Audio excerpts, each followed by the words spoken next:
என்னடா இது இந்த சின்ன பசங்கிட்ட 1.5 லிட்டர் ஜூஸ் பாட்டில் குடுக்குறேன் அப்படின்னு நீங்க நினைப்பீங்க. இந்த ஜூஸ் பாட்டில வச்சு தான் இன்னைக்கு ஒரு சிறப்பான சம்பவம் இருக்கு. ஃபர்ஸ்ட் இந்த சின்ன பசங்கிட்ட இந்த ஜூஸ் பாட்டில குடுத்து இந்த ஜூஸ் எல்லாம் குடிக்க சொல்லி வெறும் பாட்டிலா நம்ம மாத்திட்டோம். இப்போ இந்த 1.5 லிட்டர் ஜூஸ் பாட்டிலோட அடிப்புறத்தை வெட்டிட்டு நல்லா மடக்கி நம்ம பாட்டில் தூண்டில் செய்ய போறோம். முடிஞ்ச வரைக்கும் வீடியோ ஸ்கிப் பண்ணாம பாருங்க. இந்த பாட்டில் தூண்டில் செஞ்சு அந்த பாட்டில் தூண்டில மீன் மாட்டுதா அப்படிங்கறத தான் இன்னைக்கு செக் பண்ண போறோம். ஒவ்வொரு விஷயமா நான் சொல்றதை விட இந்த வீடியோ நீங்க தெளிவா பாக்குறப்பே உங்களால புரிஞ்சிக்க முடியும். அதை தவிர்த்து உங்களுக்கு வேற ஏதாவது டவுட் இருந்தாலும் மறக்காம கமெண்ட் பண்ணுங்க. நீங்க இந்த பாட்டில் தூண்டி பத்தி கேட்கிற கேள்வி எல்லாத்துக்குமே நான் கமெண்ட்ல கண்டிப்பா ரிப்ளை பண்ணுவேன். நம்ம பாட்டிலோட அடிப்புறத்தை வெட்டி மடிச்சு விட்டுட்டு நம்ம நரம்பு கட்டுறதுக்கு ஏதுவா 2 ஹோல் போட்ட பிறகு பாட்டிலோட மூடி இருக்கிற பக்கத்துல வீடியோல காட்டுற மாதிரியே நம்ம நரம்பை யூஸ் பண்ணி கட்டிக்கினேன். இந்த பாட்டில் நம்ம செய்யறதுக்கு பயன்படுத்துற தங்குசோட திக்னஸ் பாத்தீங்கன்னா 0.70 mm. அதுக்கப்புறம் நம்ம பாட்டில நல்லா தூரமா தூக்கி எறிறதுக்கு ஏதுவாகும். நம்ம பாட்டில் போட்டதோட தண்ணிக்குள்ள போறதுக்கு ஏதுவாகும். கொஞ்சமா நம்ம வெயிட் ஆட் பண்ணினேன். அந்த வெயிட்டுக்காக நம்ம வந்து ஈய குண்டை பயன்படுத்த போறோம். அதை எப்படி கட்டுறோம் அப்படிங்கறத வீடியோல பார்த்து தெரிஞ்சுங்க. நிறைய பேர் நம்ம பயன்படுத்துற ஈய குண்டோட வெயிட் என்ன அப்படின்னு கேக்குறாங்க. ஒரு ஈய குண்டோட வெயிட் பாத்தீங்கன்னா கரெக்டா 20 கிராம். நார்மலா உங்க ஊர் பக்கத்துல இருக்க தூண்டில் கடையில இந்த ஈய குண்டு வந்து அவைலபிள் இருக்கும். அப்படி இல்லைன்றாலும் நம்மளோட டிஸ்கிரிப்ஷன்லயோ அல்லது கமெண்ட் செக்ஷன்லயோ நான் லிங்க் கொடுக்குறேன், பர்ச்சேஸ் பண்ணீங்க.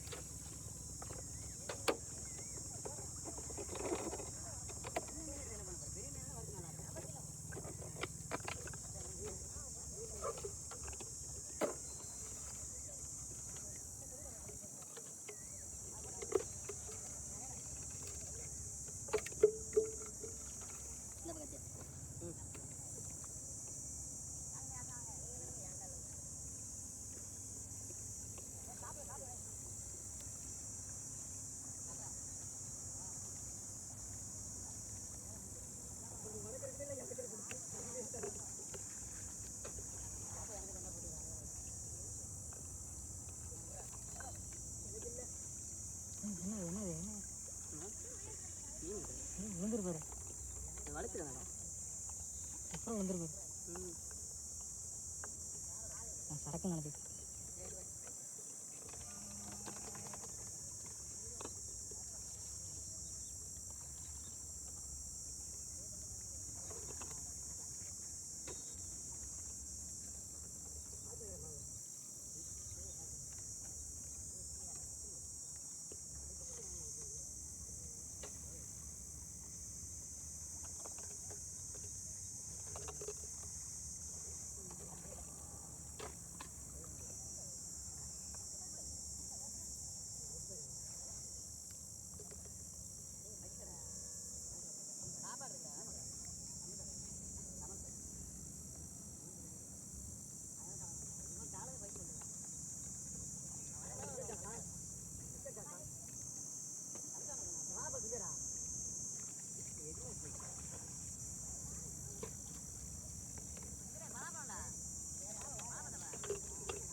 வீடியோ பார்த்தாலே தெரிஞ்சிருக்கும், தெளிவாக காட்டியிருக்கேன் ஈய குண்டு எப்படி கட்டுறது அப்படிங்கிறத. அதுக்கப்புறம் நம்ம கரெக்டாக பாட்டில் இருக்கிறதுக்காக சரி சமமாக வச்சு நம்ம நரம்பை வந்து முடிச்சு போட்டுக்கிறோம்.